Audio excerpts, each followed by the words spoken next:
खलीफा बनते ही उन्होंने अबू बकर की वसीयत के मुताबिक इराक की तरफ एक लश्कर रवाना किया।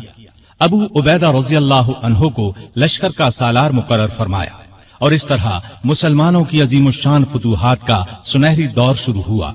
Iraq, Madain, Hulwan, Jazira, Khuzestan, Nahavand, Isfahan, Hamadan, Azerbaijan, Tabaristan, Armenia, Fars, Kerman, Khorasan, Sistan, Makran, दिमश्क, हिम्स, लाजिकिया, यरमूक, क़िनसरीन, हलब, अंताकिया और बैतुल मक़दिस फतह हुए। बैतुल मक़दिस की फतह का वाक़या कुछ इस तरह है कि मुजाहिदीन इस्लाम ने करीबन 3 साल में सारा शाम फतह कर लिया। अब फलस्तीन के सिर्फ 2 बड़े शहर रह गए थे, बैतुल मक़दिस जिसे यरूशलेम भी कहा जाता है और कैसारिया। उस जमाने में फलस्तीन शाम ही का हिस्सा था। 16 हिजरी में मुसलमानों ने दूसरी लड़ाइयों से फारिग होकर बैतुल मक़दिस का मुहासरा कर लिया।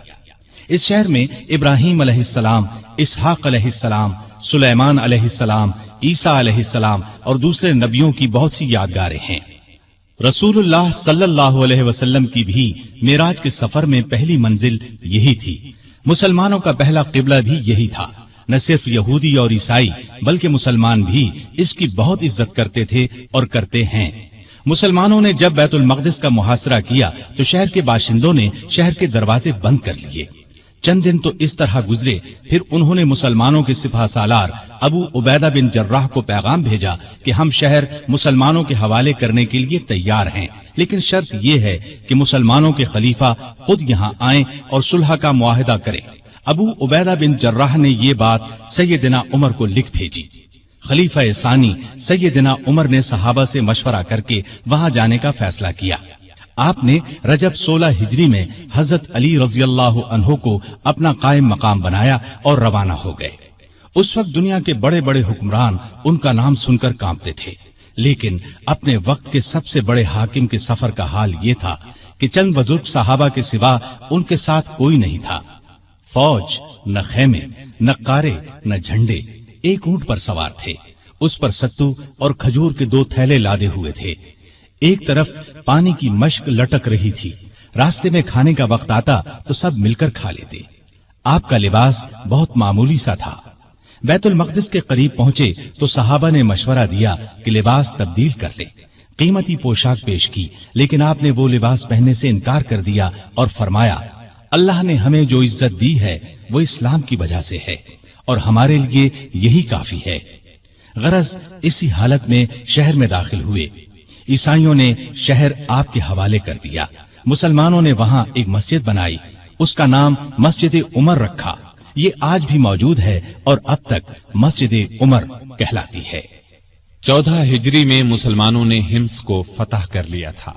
17 हिजरी को रोम के बादशाह हिरकल ने हिम्स मुसलमानों से छीनने के लिए समुंदर के रास्ते फौज भेजी। इस फौज ने हिम्स का मुहासरा कर लिया।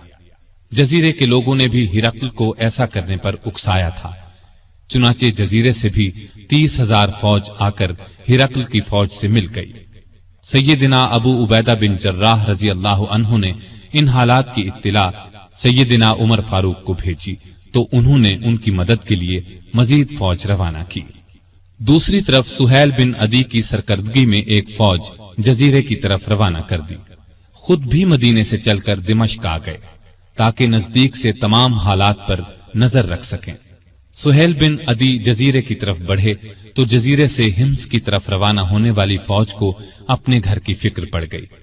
वो हिरकल की फौज का साथ छोड़कर वापस जजीरे चले गए। उधर अबू उबैदा बिन जर्राह ने खालिद बिन वलीद के मशवरे से शहर से निकलकर हिरकल की फौज पर हमला कर दिया। घमसान की लड़ाई के बाद रोमियों ने बदतरीन शिकस्त खाई। 4000 रोमियों ने इस्लाम कबूल कर लिया। 4000 मारे गए और बाकी भाग निकले। इस लड़ाई के बाद फिर कभी हिरकल को शाम पर चढ़ाई की जुर्रत न हुई। 18 हिजरी में इराक में ताउन की वबा फैली। इसमें बड़े बड़े सहाबा फौत हो गए। चंद एक के नाम ये हैं।